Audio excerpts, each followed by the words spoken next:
Hi, I'm Lynn Guyton, Chief Exec of John Lyon's charity. Now, we know that the COVID-19 outbreak is having a substantial impact on individuals, communities and charities across London. As a place-based funder, we know the children and young people's organisations and local authorities in our 9 London boroughs really well, and we know how hard it's affecting them.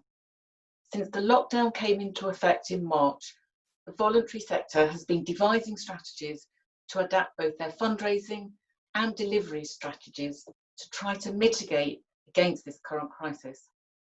Here are just a few examples of how small grassroots charities we support are coping and what they need.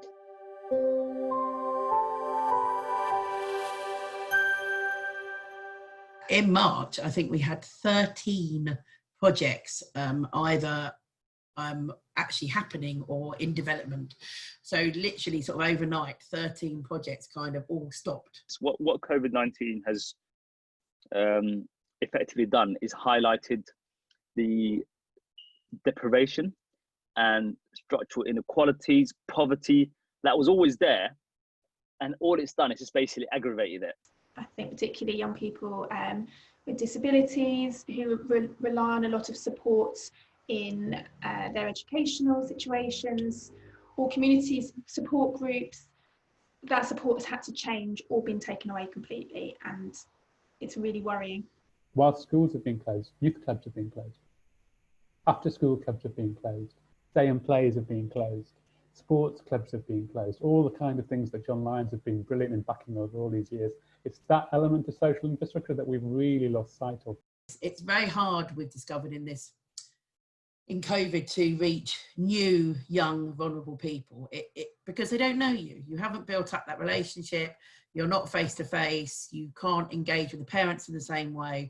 The government advising people or families to stay in, which obviously is correct, but these kids don't have the luxury of a garden. They probably live in either overcrowding accommodation or temporary accommodation where they cannot ensure children will have the space to work. We've had our young people say that they're spending 14, 15 hours a day now online. How are we going to wean them off that? So the bullying's still going on, the pressure to be online superstar, it's still there. The negative impact of social isolation and the inability to have a release and have an outlet or have events. One of the other things that we saw is an increase in domestic violence, and not domestic violence, the adults, but children on children. We had young people saying to us, oh, my brother's come home and we don't get along. Or my sister's, back from uni and we now have to share a bedroom and there's a problem.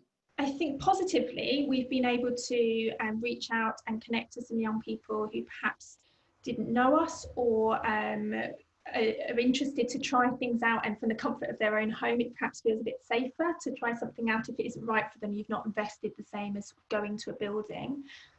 But I think it being online doesn't always work for every young person.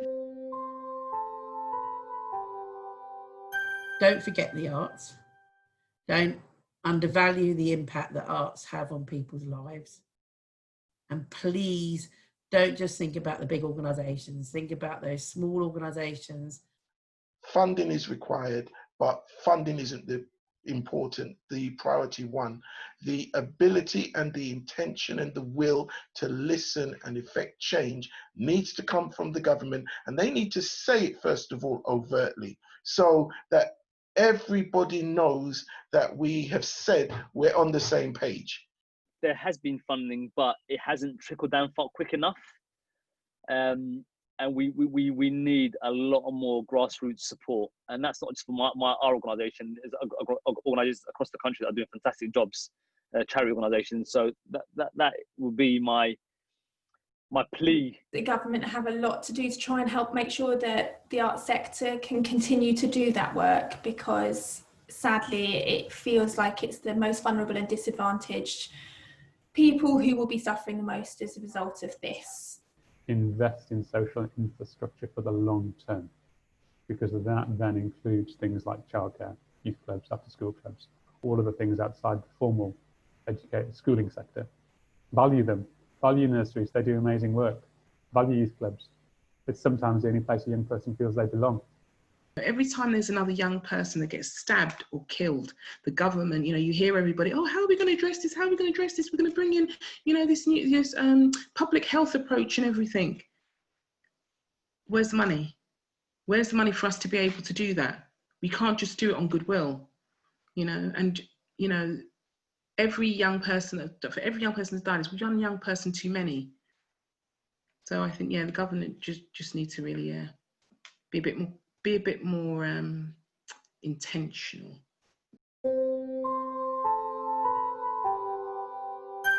So we've heard directly from some of our grantees how difficult this time is for them and how their sustainability and longevity is at risk. These are charities on the front line seeing the devastating impact of COVID-19 on children, young people and their families every day. Now, like many other funders, we've stepped up and increased funding for the sector. However, we recognise that this is not enough. So we have 3 calls to action for government. Firstly, we need greater clarity on the distribution of the £750 million funding pot for the voluntary sector announced in April. Most organisations don't know when it's coming or how much will be given. This clarity is needed now without delay. Secondly, the government needs to listen to the voluntary sector and pay attention to all charities, big and small. Big is not always best, and from our experience, it's often the small community-led organisations that can have the biggest impact. Thirdly, a support package for the early years sector to provide specialist support for families in line with the support already offered to schools. The government needs to recognise the importance of early years on child development and long-term life chances. You can find out more about what John Lyon's charity is doing and what grants we offer at www.jlc.london and on social media. Thank you.